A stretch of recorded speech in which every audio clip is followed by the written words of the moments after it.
इनका जन्म 19 नवंबर 1928 को अमृतसर पंजाब में बलवंत कौर और सूरज सिंह जी के यहाँ हुआ। यह एक प्रसिद्ध भारतीय पहलवान, अभिनेता और राजनीतिज्ञ थे। आज की इस वीडियो में हम बात करेंगे दारा सिंह जी के बारे में और उनके जीवन से जुड़े 5 मूल्यों को सीखेंगे जिनसे वे इतने महान बने।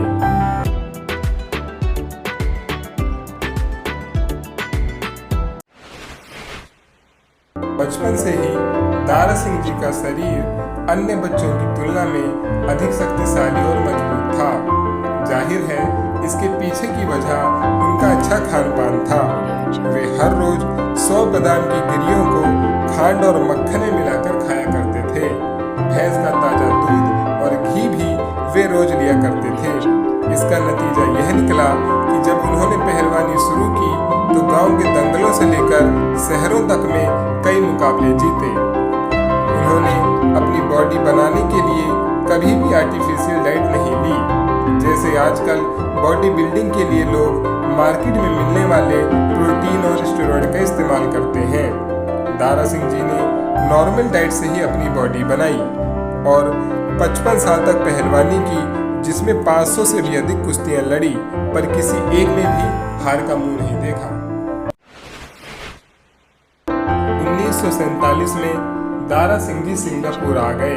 वहां रहते हुए उन्होंने फ्री स्टाइल कुश्ती की ट्रेनिंग ली और मलेशियाई कुश्ती चैंपियनशिप जीती। इसके बाद वो अन्य देशों की तरफ चल पड़े और हर जगह जीत का परचम लहराया। 1952 में वे अपने वतन भारत लौट आए। 1954 में वो भारतीय कुश्ती चैंपियन बने और रुस्त में हिंद का खिताब अपने नाम किया। 1955 में उन्होंने कॉमनवेल्थ चैंपियन किंग कॉन्ग को भी परास्त किया। कलकत्ता में हुई कॉमनवेल्थ कुश्ती चैंपियनशिप में कनाडा के चैंपियन जॉर्ज गार्डियांका एवं न्यूजीलैंड के चैंपियन जॉन डिसिल्वा को धूल चटाई।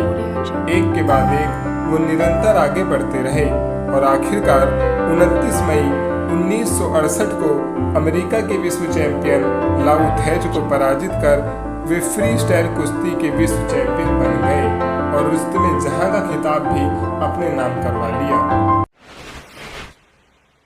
रुस्त में हिंद बनने के बाद दारा सिंह जी का मुकाबला कुश्ती के दानव कहे जाने वाले किंग कॉन्ग से हुआ।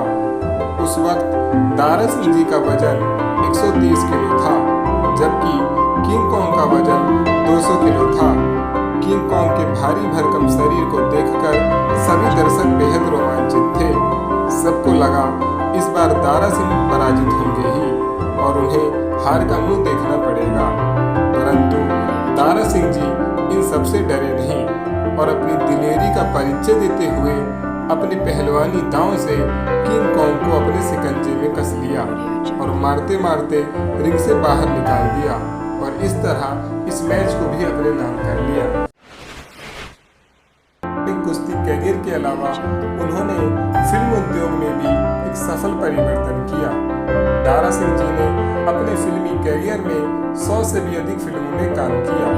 उनकी कुछ उल्लेखनीय फिल्में हैं आनंद, मेरा नाम जोकर, मर्द, अजूबा, जब वी मेट और संग दिल। दारा सिंह जी पहली बार 1952 में आई फिल्म संग दिल में ही दिखाई दिए थे। उन्होंने विभिन्न प्रकार की भूमिकाओं में अभिनय किया, लेकिन टेलीविजन धारावाहिक रामायण में भगवान हनुमान के उनके चित्रण के लिए उन्हें सबसे ज्यादा याद किया जाता है। उनका राजनीति में भी एक सफल कैरियर था। उन्होंने 2003 से 2009 तक पूरे 6 वर्ष राज्यसभा सांसद के रूप में कार्य किया था। 1986 में जब रामानंद सागर जी अपने शो रामायण की कास्टिंग कर रहे थे, तब उन्होंने दारा सिंह जी को फोन किया और कहा, दारा तुम मेरे टीवी शो में हनुमान का रोल कर रहे हो। दारा सिंह जी ने पहले तो इस रोल के लिए इनकार किया और जवाब देते हुए कहा कि सागर साहब, मैं अब करीबन 60 साल का हो गया हूँ और घुटनों में दर्द की समस्या भी रहती है। आप किसी जवान लड़की को क्यों नहीं ले लेते? लेकिन रामानंद सागर ने उनकी एक न सुनी, क्योंकि हनुमान के किरदार के लिए वो उनकी पहली प्यार जैसे संबंध के चलते दारा सिंह फिर ना नहीं कह पाए। शूटिंग के दौरान दारा सिंह जी सारा दिन हनुमान का मास्क नहीं उतारते थे, जिससे मेकअप मैन को ज्यादा परेशानी ना हो, जिसके चलते वे डाइट में सिर्फ 100 बादाम और नारियल पानी ही पीते थे। ऐसे थे हमारे दारा सिंह जी। मैं आशा करता हूँ कि आपको यह वीडियो और दारा सिंह जी की कहानी दोनों ही बहुत अच्छी लगी होंगी।